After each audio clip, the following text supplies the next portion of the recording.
بسم الله الرحمن الرحيم. أعزائي طلبة وطالبات الصف الثاني الإعدادي مع درس جديد من دروس الكمبيوتر. عنوان درسنا النهاردة Create and Edit Audio Files، وإن شاء الله بإذن الله هنستخدم برنامج الأوداسيتي عشان نقدر ننشئ ملف صوتي. طيب، عشان أعمل Creating Audio File أو إنشاء ملف صوتي بمر بأربع مراحل. المرحلة الأولى Setup and Processing، المرحلة الثانية Implementation، المرحلة الثالثة Editing، المرحلة الرابعة Export. المرحلة الأولى Setup and Processing، الإعداد، مرحلة الإعداد. 2 Implementation، التنفيذ. 3 Editing أو Modifying اللي هي التعديل. 4 Export اللي هي تصدير الملف. دي الأربع مراحل الخاصة بإنشاء الملف الصوتي أو Creating Audio File.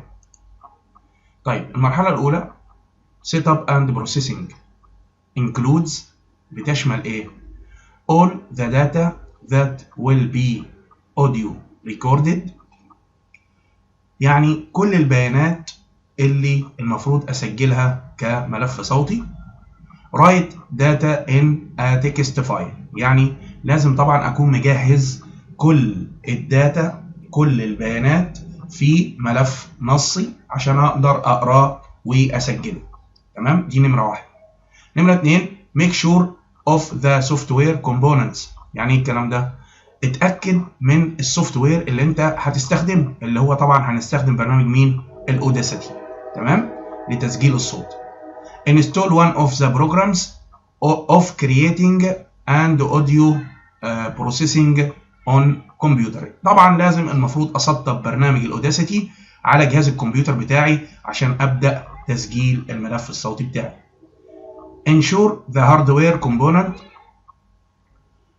connecting the microphone او المايك to a computer. معناها ايه؟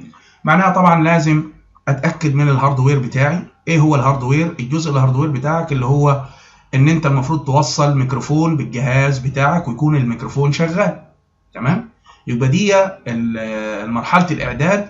لازم الاول اكون مجهز الداتا اللي انا هشتغل عليها، اللي انا هقراها، اللي انا هسجلها في تكست فايل او في ملف نصي. المرحلة الثانية أتأكد من السوفت وير بتاعي اللي هو البرمجيات. أنا هستخدم برنامج إيه؟ هستخدم برنامج الأوداسيتي عشان أسجل الصوت بتاعي. أتأكد المرحلة الثالثة من الهاردوير بتاعي اللي هو مين؟ الميكروفون اللي أنا هستخدمه عشان أسجل صوتي. دي مرحلة السيت اب اند بروسيسنج. طيب، المرحلة الثانية اللي هي implementation أو التنفيذ. Start a program that deals with sound files اللي هو الأوداسيتي. طبعا أنا هبدأ أشغل برنامج الأوداسيتي بتاعي اللي هسجل بيه الملف الصوتي بتاعي اللي هو مين؟ برنامج أوداسيتي. Record the sound using the program. طبعا هضغط على هبتدي أسجل الصوت بتاعي باستخدام هذا البرنامج اللي هو مين؟ الأوداسيتي. Use the microphone to input the sound. طبعا أنا هستخدم الميكروفون عشان أدخل صوتي. Press stop to finish inputting the sound. طبعا بعد ما بخلص تسجيل الصوت بتاعي أعمل إيه؟ أضغط على زر stop عشان خاطر إيه؟ أوقف التسجيل.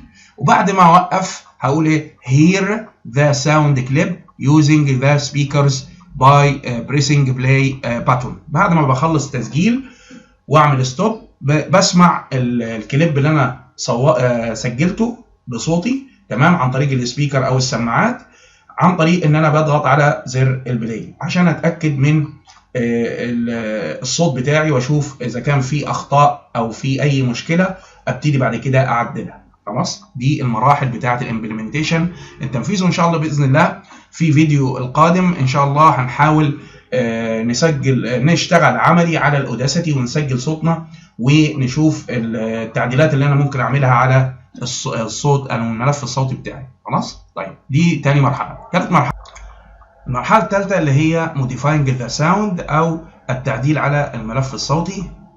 includes add effect، يعني بتشمل ايه؟ اضافه تاثير كات اند بيست ا فايل، ازاي اعمل كات وبيست للفايل. تمام. ديليت ا ساوند كليب، يعني انا عايز اعمل حذف المقطع صوتي او نقل المقطع صوتي او اضيف تاثيرات على المقطع الصوتي. دي كلها بتشمل مرحله ايه؟ موديفاينج ذا ساوند، وان شاء الله باذن الله هنشوفها عملي مع بعض على برنامج الاوداسيتي. المرحله الرابعه اكسبورت اوديو فايل، يعني تصدير ملف الصوت. وطبعا انا بعمل اكسبورت للاوديو فايل ده بامتدادين، يا اما امتداد ويف يا اما امتداد ام بي 3، وهنشوف الفرق ما بينهم دلوقتي. الويف والام بي 3. الامتداد ويف دي مقارنه بسيطه ما بين الويف والايه والام بي 3. الامتداد ويف الكواليتي اند كلاريتي، يعني الكواليتي بتاعته عاليه.